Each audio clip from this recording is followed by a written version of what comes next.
I would say relationships are one of the most important things to focus on. And I don't mean just sheer quantity.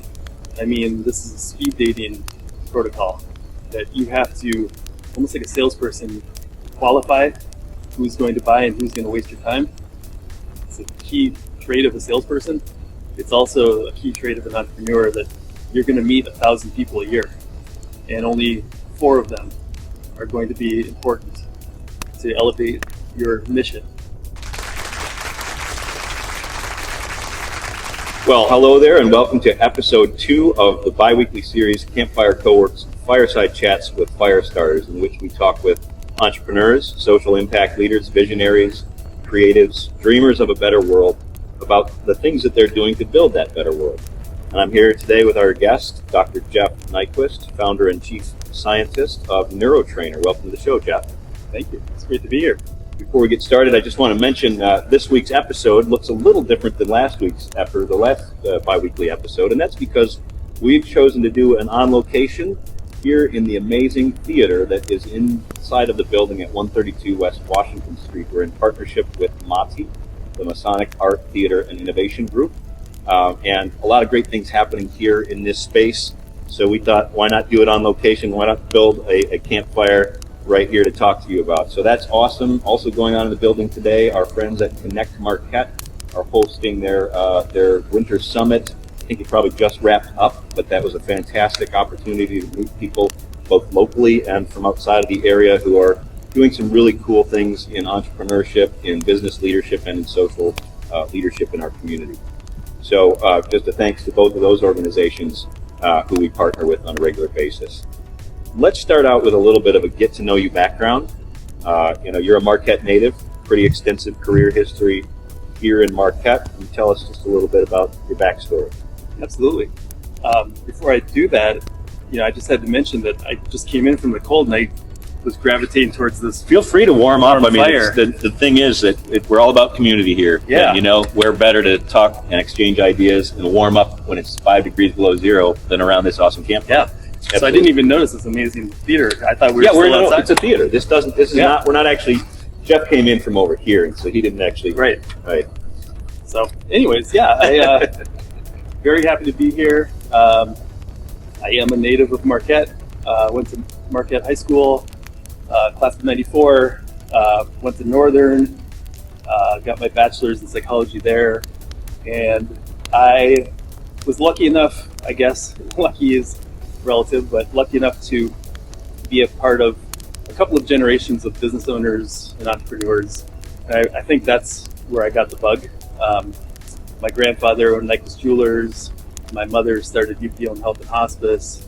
And so I got to see it directly. And I think that's a common story, that the folks that see an opportunity to go out and do something different need to see it from a close family member or experience it somehow. Otherwise, it's a little too nebulous. Just quit your job and figure it out. So I also had, I think, the right predilections to be a crazy entrepreneur. As a kid, I was a risk taker. I was famously getting myself into jams constantly and entertaining my friends. And so I think we put those two together, the experience and maybe the genetics, and I didn't last long in the typical work setting. I needed to do something myself. And so my particular brand of interest was neuroscience and psychology. In addition to having this risk-taking behavior, I also had ADD, and so I became fascinated with the attention system of the brain. Why was it that I had to focus twice as hard as everyone else to get the same grade? Why was it that I had to take twice as long with my homework to get it done? And so I started to build not just an academic interest, but an empathy towards how do we do this different for other folks. And so we'll get into it more, I'm sure, but the seed of this idea was I want to be a part of building tools so that people don't have to go through the just hard work, go it alone method that I ended up doing to get a PhD from Vanderbilt University. Great, that's awesome. And you mentioned a couple things that really resonate for me. I grew up here also, and like you, was a kid that was a risk taker and ADD and scattered, and maybe there's some corollary there between those things and entrepreneurship. But Sure. Also you mentioned you had witnessed entrepreneurship at an early age from your family, and the importance of being able to see that as a possibility. I didn't really get that exposure until I was much older. And that's one of the things we're trying to do with this series and with what's going on in our community and with Campfire itself, is to provide a place where people can see that, where people can imagine the possibilities and connect with others who've done it, because one of the biggest things, as I'm sure we'll talk about, in success in entrepreneurship is having that community, being able to have encouragement to get somebody to tell you, like, it's going to be okay, right? It's so important. Yeah. You also mentioned UP Home and Hospice, and you did spend a fair bit of time there in an executive role. And was that a place where you kind of gained some skills that gave you the wings to fly, if you will? Yeah. So I guess to finish the backstory, after I got my PhD at Vanderbilt, I realized that the academic route was not for me. Publishing and doing lab research just didn't affect the real world in the way that I needed. And so I had the opportunity to come back to Marquette with my kids and have boots on the ground experience with business. And the attraction there was, not only was it my mother's company, that hospice was near and dear to my heart, it was also kind of a once in a lifetime opportunity to transition from academia to an executive role in a company of 110 employees. Not many people get to just jump into that.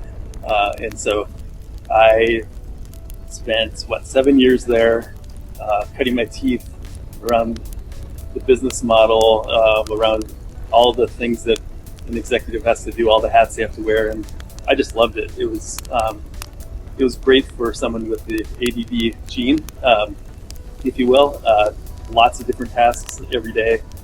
It's always interesting. It's always dramatic and intense. And so I started to fall in love with that just from a day-to-day perspective. But then I also saw, this is the context where I can actually affect change or affect people's lives in a more scalable way. When I was in a lab at Vanderbilt, if I was lucky, I could affect a couple dozen people every half a year, versus UP Home Health has thousands of patients every year. And so to see that direct influence into the real world is really important to me. Yeah, knowing you for the last several years, I know that part of your why is having that impact in people's lives, and I know that that's a nugget that you've carried through into NeuroTrainer. And we've talked about your experiences in home hospice and how that's shaped who you are as a person. So I guess before we go any too much further along, what in the hell is NeuroTrainer anyway? I mean, what is this thing we're talking about? Well, okay, so NeuroTrainer has existed for a while. First in the labs at Vanderbilt, then kind of in my mind as to how to productize it, and now as a company, San Francisco-based company. And if we've learned anything, it's NeuroTrainer is very challenging to describe, and it's much better to show instead of tell. But I can't put a VR headset on everybody in the audience, so just want to give that caveat that maybe at some point we can give people demonstrations in the headset. Yeah. So it's a VR-based product that's important for us because we're delivering translational neuroscience to individuals, and the VR headset affords us the ability to have a controlled environment, very much like a psychophysics laboratory, where we know the distance from the eye to the screen, the visual angles of the stimuli, all the details that are necessary to deliver high-quality neuroscience experiences. And we apply that currently in a business model that's delivering athletic training, a very different type of athletic training. So we are allowing athletes a novel way to interact still physically, because they're able to have an embodied avatar in there, but they're now being given another layer of tasks that are visually demanding, requiring quick decision making, teaching you how to either dilate your focus or contract your focus at the right moments. And so there's a lot of athletic skills that are actually brain-based. And so we've worked for a few years now to make this a very intense, aggressive, embodied version of translational neuroscience for a market that is primarily elite performers, professional teams, NCAA teams, and some elite facilities across the country. Cool. And when we first met, I think in the infancy of your journey, I think a lot of the focus was on another problem initially. It was on avoidance of and recovery from traumatic brain injury. Yeah. And that had stemmed directly from your work at Vanderbilt. Yeah. Talk a little bit about what you did at Vanderbilt, how that translated into your pursuit of traumatic brain injury, and then all of a sudden, not all of a sudden, 6 years later, it's really about athletic human performance right now in terms of the market. Yeah. So, yeah, tell us a little about that journey. It's a good entrepreneurial story in that you'll often, if you ask an entrepreneur, tell their story on how they've grown and evolved their company.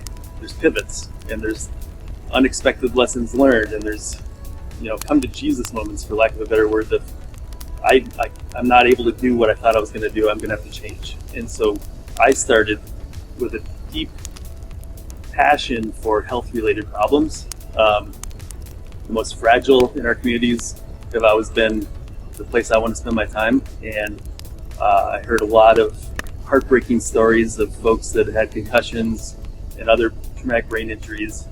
And the current solutions up until that point were go rest and hope for the best. There's not a whole lot you can do after you've had a knock to the head.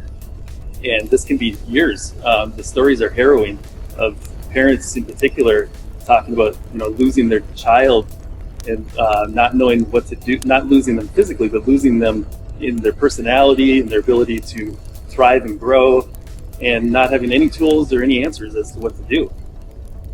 So as we started to evolve our technology, the science of concussion treatment is also evolving into a more active protocol that, instead of the gold standard of resting and complete lack of stimulus, there was some knowledge growing about you have to, just like physical therapy, give people some gradated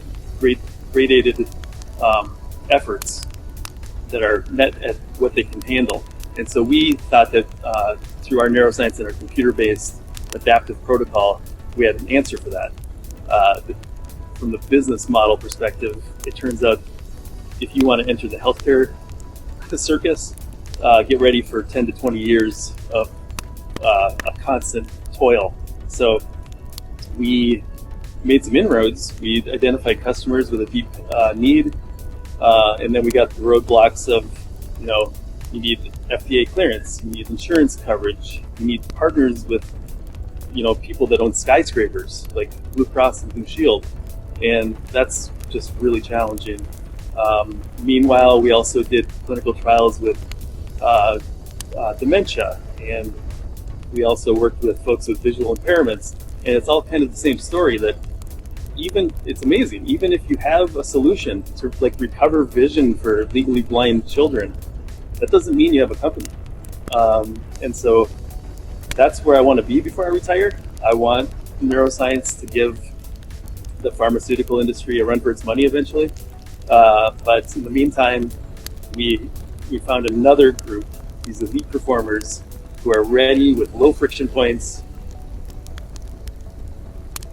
accuracy really, and the benefit to us is that from a scientific perspective, they're also the most measured human beings on the earth. And so we have the ability to continue to refine our product for all those other health-related issues in the future. We're learning a lot of lessons, how to engage people in meaningful ways, push them in meaningful ways, and those will translate back to the health-related issues. Yeah, it's a super poignant data point here in our society today. Your story. It's super important because here you started with a technology that actually did succeed in helping restore the sight of blind children. Yeah. It actually works. Yeah.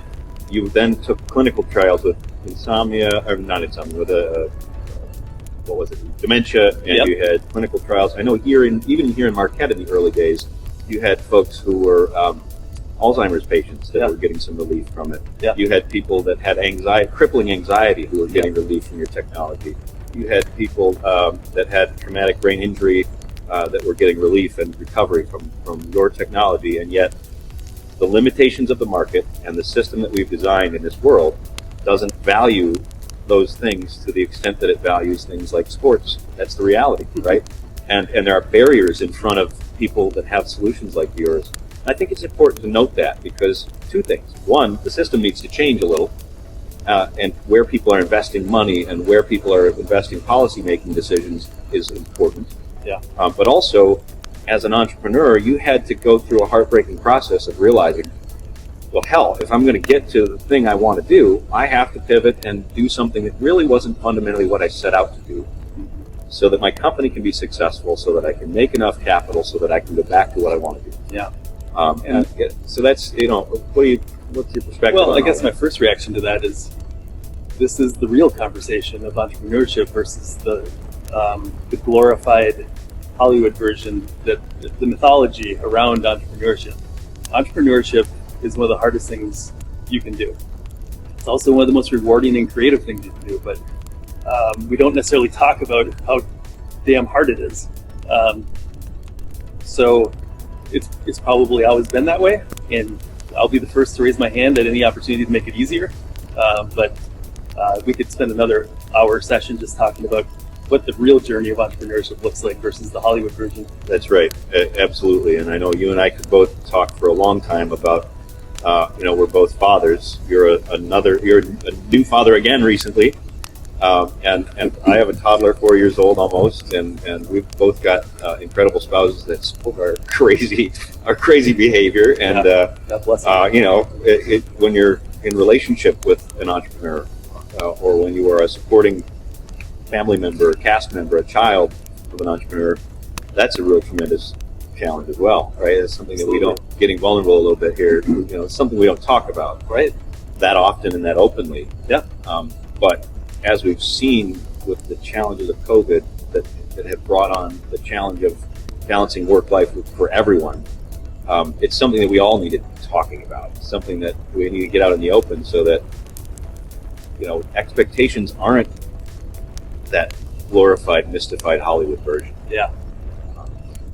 Yeah, I've personally gained 40 pounds over the last 5 years.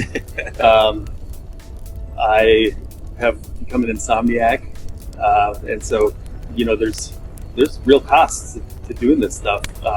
Luckily, I now have grown the company to a point where we have about 20 people, and so the burden is being distributed, and I'm able to start running again and taking care of using all the habits that I developed earlier in life.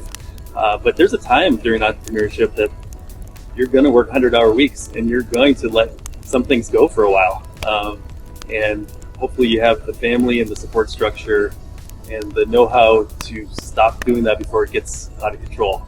I'm not going to gain more than 40 pounds. It's time to go back in the other You direction. better knock on some wood. Yeah, right. So good. So let's go back a little bit in time again. We met about 6 years ago.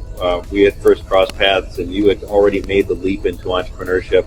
I was just learning about it, and you had decided to jump in, but it was a journey to get there. So what was it like making that leap, walking away from the job? You had a secure position. You were an executive. You were, for all intents and purposes, you had succeeded. Okay? But for some reason, you left that, and you got over that probably terror of can I really do this? So what was that like? A couple of things had to fall into place for me to take the jump seriously, and one of them was starting to meet people like yourself, Richard Anderson, and a whole host of local entrepreneurs that I needed to normalize the unnormal. That there are crazy people out there like me that would consider such a jump. So that was one important tick off the check boxes. I also had this other opportunity fall in my lap where I actually met you, where we had the opportunity to go to the I-Corps program and learn about a different way to start a company using, to summarize, really the scientific method to use evidence to build your model. And that was another revelation for me that I could do this because that's the tool set I understand. And so you and I went through that very first program and got our first viewing of what it means to build a company that way. And then I think the final thing was, and this is again going back to the real story of entrepreneurship, instead of the mythology, I had a nest egg. I had built up some savings, which quite honestly most Americans can't do anymore. And I had the opportunity to have a year of, no salary in order to try this out. And so I just want to make that point because, again, I think a lot of people, after they've succeeded, forget that it wasn't just pull yourself up from the bootstraps. It's a community of people. It's an unusual amount of resources that most people don't have access to. But then that money ran out, and I was too far gone to give up. So I got real lean, learned how to live on $20,000 a year, and kept going. And it was borderline spiritual to get away from the bureaucracy of adulthood and get back to the almost childlike creativity of being able to define your own destiny, create new things that have never existed, the freedom that you don't usually get from working out of a cubicle. I don't use the word spiritual lightly. It was unexpected and wonderful and glorious to see that I could kind of still act like a kid a little bit as a 40-year-old and have the freedom to create and to explore. And I think that's part of what I'm hooked on now. Yeah, that's cool.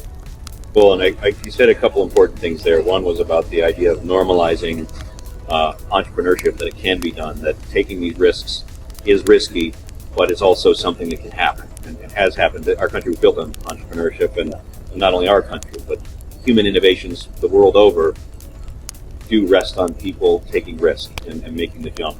And whether you had a nest egg or a pad, most entrepreneurial stories will have something like that. There was some moment that, I amassed enough savings, or I had an investor, I had somebody that was willing to back me for 6 months. But even when you have that, you have to recognize that there's a spiritual element of having almost a Pollyannic faith that it's going to work out. Yeah. And watching that bank account go down, down, down, down, down, and having that conversation with the family, and just holding a stubborn resolve that somehow there's going to be another rock that we leap to. And that is a challenging, scary thing, but in our time, what we're seeing in the world today, with so many unemployed, with so many markets at risk, with so many restaurants that can't stay afloat, businesses that are shuttered, it's a unique point in time where people might be forced to take some risks anyway. Yeah. That's a good point. And what do we do in the context of it? It could be a really unique tipping point for our world. Yeah. If suddenly there is the ability to take risks simply because it's a little bit lower risk because you've lost your job anyway, right? Or because, and I don't say that lightly because I know the struggle of getting day to day, but the reality of our world is it's being disrupted. And as we heard on the Connect Marquette conference from Nancy Lyons earlier today, if you think that this pandemic is the last disruption, wake up, because we have disruption after disruption after disruption coming as a species. Climate change, economic disasters, all sorts of things are changing. So it's a time in our world to be thinking about how do we rebuild these systems, how do we challenge structures, and how do we challenge the mythology and think about more normalizing this type of behavior at our community level so that we can solve problems for one another and build things new. I think it's a pretty cool story if you look at it through that lens. Yeah, you bring up a couple of points in my mind, which is, one, if we go macro for a minute, the American dream is not what it was in the 60s. And so we have at least one generation of folks now that are looking at a completely different reality of not necessarily being able to own a home, not having the same job for 30 or 40 years. And so, yeah, we've already been grappling as a generation or two with this reality for a while of we have to be more nimble. We have to be able to pivot and change what we're going to do with our lives. And we're not going to just build up a nest egg like our fathers and mothers did. And perhaps this COVID pandemic is an opportunity for us to finally get over the edge of not settling for what we've had and really changing. I really like that. And, there's experts that study motivational psychology, and they spend their whole lives developing these theories, but not to pay a disservice to their efforts. It can somewhat be summarized in just the idea that we don't change until the pain of not changing finally overshadows the fear of the unknown. Yeah, I've heard that a lot. Yeah. I recognize it in my life so many times. So maybe this is an opportunity in some ways for us collectively to start changing faster. I think it absolutely is, and it's really down to each and every one of us to think about, this is an opportunity in a moment in time where we can start to think different, work together differently, challenge the established norms, and build anew, or we can kind of wait for it to go back to normal, and that would be a real tragedy, I think, because I don't think we're going back to normal, right? Yeah. I think we're going to a new thing, a new paradigm, and it's down to all of us to think about what that really means, and to maybe everything from the way school should look, to the way investments should work, to the way in which companies are even owned and generated, right? A more collaborative feel to things is emerging. And I think when people open themselves, whether it's a corporate entity or individuals, open themselves to collaborative value and innovation and challenge the way things are, that's when magic happens. So I think it's a great time. I mean, not to minimize the challenge and the impact that COVID has had, but I think the silver lining might be in that space. Well, I'm a sentimental softie. Yeah, I know. So I would also add to that mix love. Yeah. And the idea that, in my view, technology has been in the dark ages for the last 100 years. And if we could also insert, you cut around the edges of the idea of love there. Yeah. But to go right to the heart of it, that we can start to think of technology as a tool that leverages not just community, like you're saying, not just connections, but kind of finally evolving technologies to a way that we can actually display emotion and not just connection, but love is an action.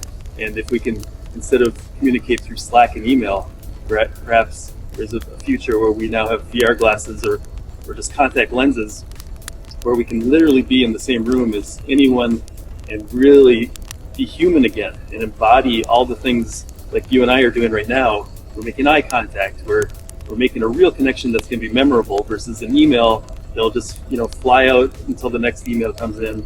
We'll never remember that interaction. I just see a different future for technology that can move away from the Mark Zuckerberg model and to something a lot deeper.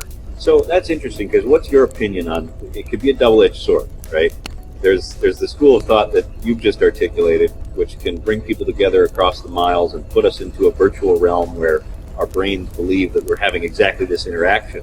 The other side of that is the fear of a future that is only digital, where our brains believe that we're having that interaction, but in fact we're just blobs somewhere, right? And so what are your thoughts on that virtual future and the fears around how technology might dehumanize us? Well, first and foremost, that's since cavemen discovered fire, always been a basic human response of what does this mean, and am I going to be safe with this new technology? So that's normal, and lo and behold, we continue to survive and maybe even thrive with the warmth of fire and all these other technologies.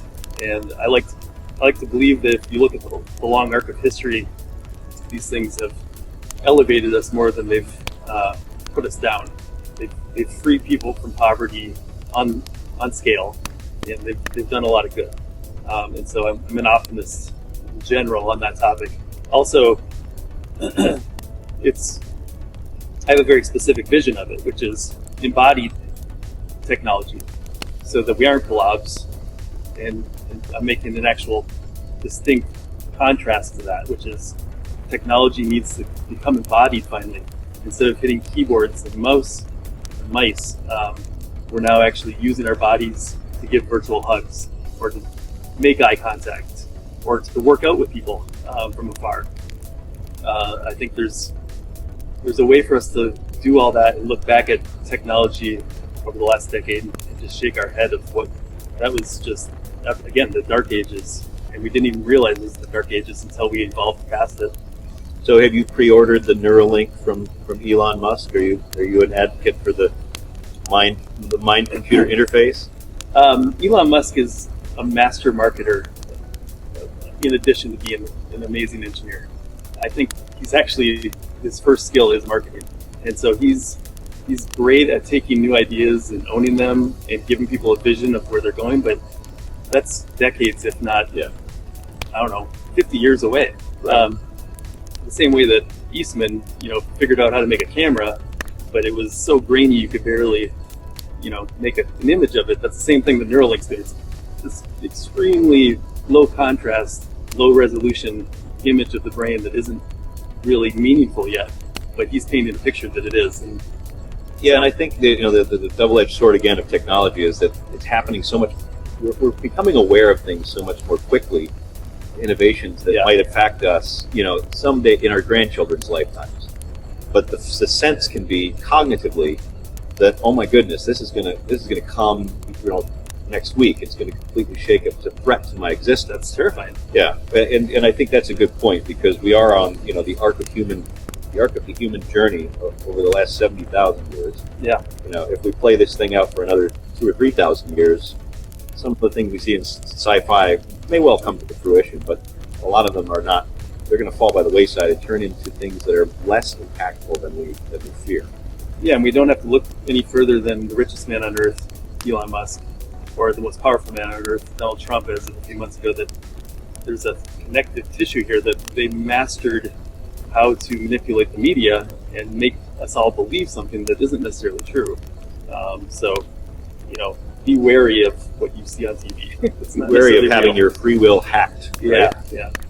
Let's go back to your journey a little bit here. You first began the journey, as we've talked about here in Marquette. You mentioned earlier that NeuroTrainer is now a San Francisco-based business, but you yourself are running your piece of the business and influencing and leading the business from here in Marquette. So let's hear a little bit about the journey. Why did you go to San Francisco? Why are you back? Are you back for good? What does that look like for you? So I started here. I put a little sign up downtown and opened up a little, almost like pop-up store called the Brain Gym, and I really wanted to make it work here, and I, in some regards, did make it work here in what I was needing to accomplish here, which was low burn. While I figured things out for a while, but it certainly hit a ceiling where it became clear that when I'm in an emerging market like I am, it's too new to not go to the place where all of the ecosystem's already built out. I can't get necessarily world-class virtual reality developers anywhere local. I can't necessarily get people to pour in the ungodly amounts of money required to develop such stuff with the great risk of never getting any money back from that investment. And so San Francisco is one of those unique places where the ecosystem's already there for emerging markets. I don't want to be misunderstood that isn't necessarily true for more traditional business models. I can only speak to this more crazy version of entrepreneurship where you have no trailblazers ahead of you. You're the one figuring it all out. There is nobody that's done it before and succeeded. So in that context, I had to go to San Francisco. And you may have heard there's a gold rush going on out there. It might be over now with COVID. I think it's a diaspora. Is that what they're leaving now, right? Yeah. But for a decade there was a frenzy of the entrepreneur is the new rock star, and The VC is the manager of the rock star, and it's all very sexy and exciting. And there was an opportunity that was unique for a while in San Francisco, so I was able to go out there, find the talent, find the capital, and then, I hate to say it, COVID had some benefits for us. It allowed us to stop the momentum of that story, the Silicon Valley story, shutter our office like everyone else did, save some rent, and allow everyone to start working remotely, and I got to come home and be with my family at home. And honestly, that may be the new normal for us and many other people, and it's just hard to tell right now, but it's working very well so far. And I think personally that the pandemic has just poured rocket fuel on a trend that was already happening. Yeah. Because in 2019, I attended TechCrunch in San Francisco, and I heard every keynote speaker, including Peter Thiel, talking about the Silicon Valley being Silicon Valley is a state of mind. That was the mantra. And what they were trying to say, without saying it, was, hey, it's become too congested. There's too much friction in the system. And from an investor standpoint, they were looking for more deals. Yeah. And so their investment thesis had begun to move outside of the valley, looking for pockets of innovation.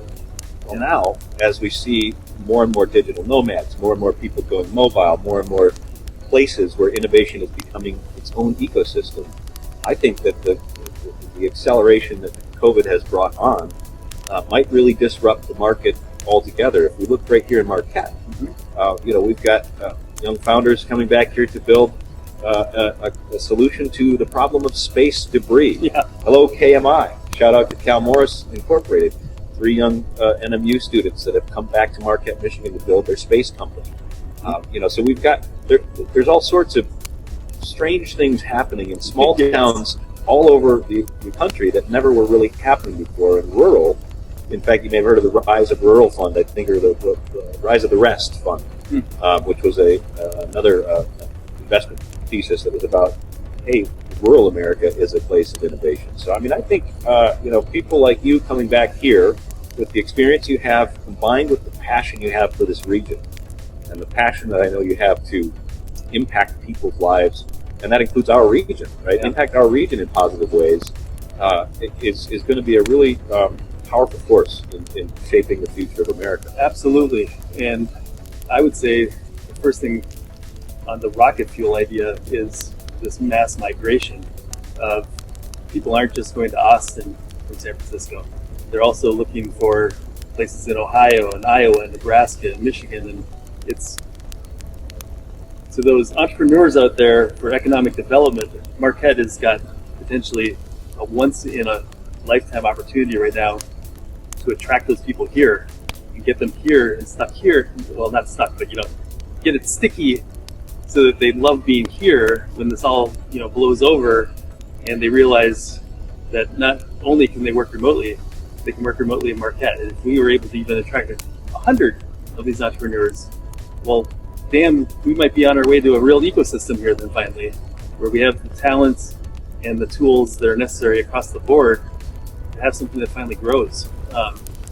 So talking to you, LSCP, and Innovate Marquette and all those groups, and you for that matter, we need to take this opportunity like entrepreneurs and do it before it's over, because these people are making their choices where to live. By the way, LSCP welcomed Sarah Lucas, the new CEO of LSCP, who will be taking the reins after Amy Klickner of a very successful run that she's had as CEO. And I know that LSCP has been looking at a lot of innovative new territory, and there's lots of groups up here like that continue to support and encourage folks like us. And I hope to see what we're doing with Campfire Coworks, and it's kind of an experiment in public-private partnership in that realm, which is something that we've seen successful elsewhere, both in Michigan and around the country, indeed around the world. So I think those trends are going to be very, very promising for us here. Let's see, what else did we have on the list here? Let's go back to your personal life, because I'd like to talk about your daddyhood. I'm a daddy myself, and fatherhood is very, very important to me. The daddy path is very important to me. Oftentimes, what we do is at odds with that. Yeah. And that can be said of any job, but maybe even more so when it comes to entrepreneurship and the toll that it takes on us, on our families. Yeah. How do you balance that? It's a great question. Perhaps you don't ever balance it. But for me, as someone that really self-reflects a lot on, am I doing the right thing? I was able to jump into this journey with the belief that even if I double my work hours, I'm doing something extremely important for my kids, which is modeling a set of behaviors that I think are inevitably going to translate into greater happiness for them. I needed to show instead of tell the lesson of how to be self-empowered, how to figure out your own destiny, and all the stories that come in day in and day out. And maybe I'm biased because I saw that in my grandfather and in my mother, and maybe I'm just modeling what I saw growing up. So I also believed that this was kind of my last chance. I jumped into this in my late 30s, and my kids had already gotten into high school or beyond, and so it felt like a window of time for me to do this right now before, honestly, I didn't have the mental or physical stamina anymore. So it was maybe a little selfish, but also in the grander view, strategic as a father. And then to the same point, we have a new 14-month-old daughter, and that was also kind of strategic that we had finally gotten over the hump of the 120-hour work weeks, and we were able to fulfill another bucket list item of trying it again. And the timing, we got lucky. The timing was perfect that we weren't too old to have another child, and we were finally starting to have some traction and comfort with the company. Yeah. In the modeling thing, it's a challenging. I don't know if it's a balance, but it's kind of this interesting for me mix of modeling for my children the empowerment and the risk taking and the willingness to be optimistic in life and make things happen. But at the same time, the downside is you're modeling a bit of a madcap, crazy, chaotic life. Yeah. Sometimes that's really hard, and sometimes I know that it's very hard for my children and for my wife. I know that it can be really hard for me, and it makes me want to give up sometimes. Yeah. But again, that's why it's good to have a community around you where you can turn to for some moral support and people that have done it before, so you don't give up. Yeah. Prematurely. I guess that raises another point that I have this life philosophy that life isn't supposed to be easy, and the nuclear family American dream of the 50s and 60s was an illusion of comfort. And I think, like Denzel Washington says, comfort is your greatest risk to being successful or to growing. And so even from a neuroscience perspective, it's pretty well understood that frustration and even a little bit of anger and definitely stress is necessary. It's not just, something that happens periodically when you learn and grow. It's actually required for your brain to grow. Yeah. And so, like, even the way we're raising our 14-month-old right now, we're being very thoughtful about allowing her the opportunity to go and just be challenged and get, it's okay if she gets bonked on the knee, or, that's how we all grow. In fact, I got to just add one more thing, that this neuroplasticity idea even is somewhat of a myth at this point, of children have neuroplastic abilities. As you get older, you don't.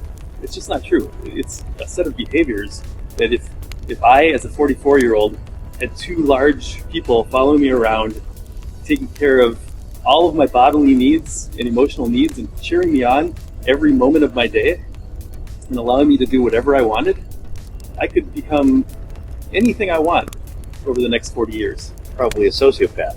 Yeah, probably. I mean, I'm already there. But it's a deeply important set of behaviors that children have and we lose as we become adults. Yeah. A lot of it is they fall, they get hurt, they don't give up.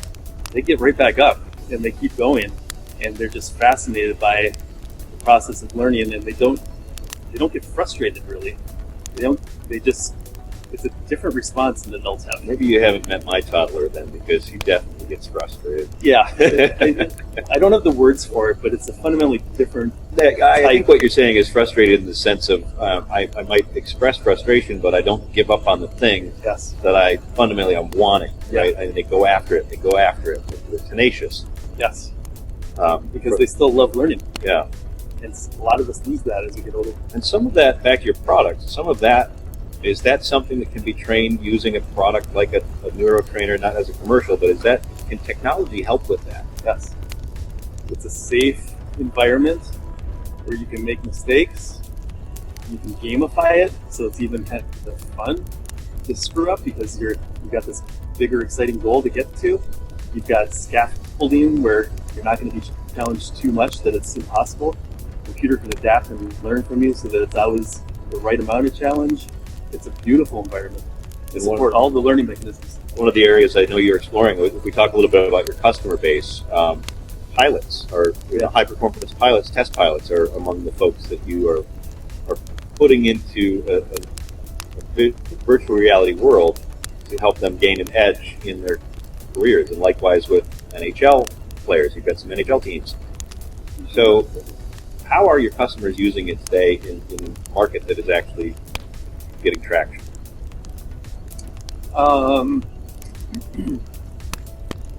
Just deciding what I can disclose. Right. I think, without giving away too much, what we do better than anything is teach you how to retrain your attention system. And there's some really interesting specifics on that for if you're a Major League Baseball hitter or a Top Gun aviator, but we basically, again, to be kind of general and secretive about this, our vision is a portal to our brain, and our vision is much more than just seeing letters on a Snellen eye chart 20 feet away. It's really about attention, and we're deploying our attention kind of like a spotlight, and we can loosen our gaze and be in kind of a portrait mode, like on your phone, and just kind of see everything. Or we can zero in on a particular thing, and that's where athletics come into play. Athletes are really good at throwing that little spotlight of attention to the right thing at the right time with millisecond precision. And so we can train that spotlight to look at a Kershaw fastball with the 20 milliseconds you get to decide whether you're swinging or not. Or we can train the Top Gun aviator to throw out 5 spotlights of attention so that they're able to read their head-mounted display and also see the enemy in their periphery. And so there's a lot of nuances on how you can actually train what you're looking at. Like, there's an article that just came out comparing us to how John Wick walks into a room and dominates the room and takes everyone out, and how that's attention. And so, performance. So you're building assassins, is what you're doing. That's why I'm being so secretive. But I hope I don't give away too much if I suggest that there is a connection between what you're doing and some of the more traditional metrics that are already collected on professional athletes. For example, tons of data goes into today's training regimen, right? Understanding what happened in that game or that game for each individual athlete and how they then need to translate that into training for the future. Yeah. And what you're doing, in part, is marrying neural data to that existing data and looking at how do you train the whole athlete, how do you train the whole pilot. Yeah. And that's been probably a pretty interesting journey involving not just yourself but other scientists and other medical professionals. What was it like going from that initial, hey, we're gonna help people, work around brain trauma, to that level of data science, really? Yeah. I guess, again, as a sentimental softie, the most important part for me was finding out the stories of these athletes and why they were interesting to work with. And it's because they're driven and they are learners and they're hungry. And that's, I'm a sucker for working with anyone who wants to achieve more, especially if they're underdogs. And honestly, most elite athletes are still underdogs. There's only one LeBron James, but there's 100 other athletes that are hoping to someday be that in the NBA. And so that hunger is wonderful to work with. And that hunger also translates into the analytics department in a sports organization or the sports scientists. There's a culture of performance that's really enjoyable to be around. And they all have their own unique skill sets, and they come together, and when it's working well, it's a really exciting space for us to insert our additional layer on top of all the other layers. Cool. That's great stuff. For the benefit of those that might be listening, and if you're local here in Marquette, Michigan, I know there was one of the upshots of your early days was that you kind of took a temporary side pivot into opening a VR gym, which then one of your other business partners, Rob Sherlin, has continued on as Edge of Reality, virtual reality. What is it called? Edge of Reality. Yep.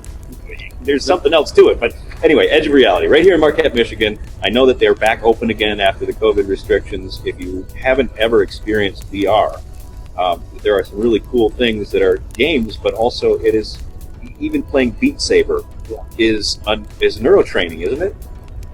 In a way, at a level. It's not the same as what you're doing, but it is a way to experience some of what we're talking about. Yeah, absolutely.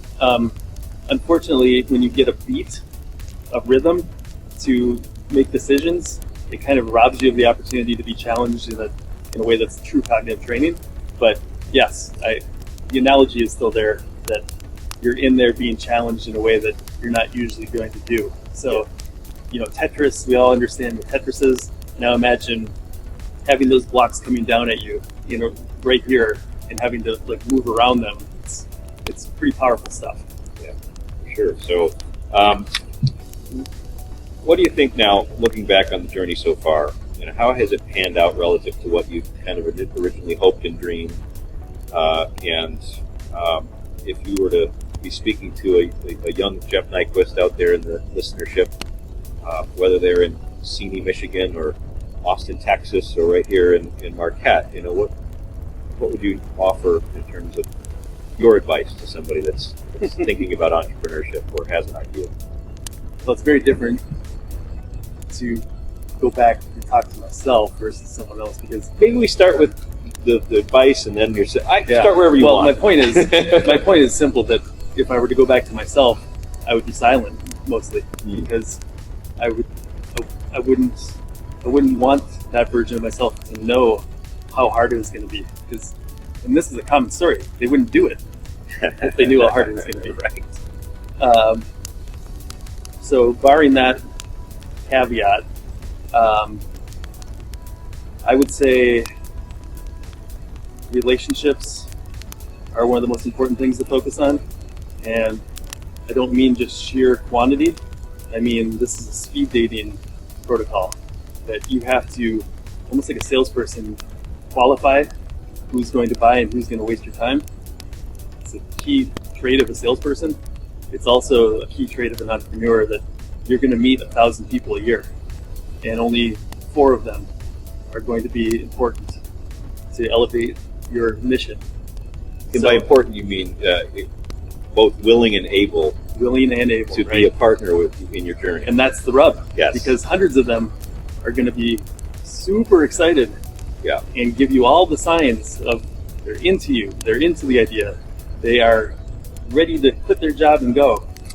And then 1% of them are going to actually, it's on you to go through all the questions of qualifying them of, how do you support yourself for the next year without a paycheck? Yeah. What's your family situation? How are they going to deal with that? And likewise with customers or investors. I mean, I remember some of your early days, the enthusiasm and the highs of one day, then turning into devastation a week later, when you realized, oh crap, that was all just, this is this person's standard response to anyone they meet. Yeah. But for you, hearing it the first time, it was encouraging and enthusiastic, and all of a sudden you realize, and it contributes to that sense that it'll never work. Yeah. So you have to steel yourself for some of that. How hard is it going to be? Yep. And back to that, eternal optimism, just believing and having almost a spiritual faith that you're going to be okay, one way or another, and that even if you fail, you're doing this for a reason that's going to get you to the next best thing. Yeah. The next right thing for you. Yeah. So you're speaking to the tenacity idea that when you go and listen to all these folks that finally made it, they had to go through. There is no easy route, and so to go through all the pain, they uniquely have a more powerful why than the ones that didn't make it. Because, like David Goggins talks about how he became a Navy SEAL, and he went through the unbelievable misery of the day in, day out effort just by visualizing the 3 seconds of walking across the stage as a Navy SEAL, and went back to that every day and felt it and saw it, and that why for him got him through all the pain, and that's necessary. And maybe that would be the second thing I would give a new entrepreneur, that you better be damn sure you've got the deepest why you could ever have. You have absolutely fallen in love with your why. I think that's it. I think that's the advice I would say would be the most poignant, because it's that why that carries us through. It's that why that really, it's not about making millions of dollars. Maybe you'll be lucky and that will happen. But it's really about, fundamentally, you've got something in your heart, in your gut, in your soul that is your purpose, that drives you, that you can always go back to. And if you've got that, even if you fail at the first 5 things that you're doing to achieve that why, those become stepping stones to achieving your why, rather than failures and devastation. But Jeff, I think we're at the top of our time here. I want to be respectful to your time, and thank you so much for joining me around the campfire. And for all those listening and tuning in, or either now or in the future on the replay, thank you for your attendance, and we'll see you around the campfire. Thanks a lot. Thank you.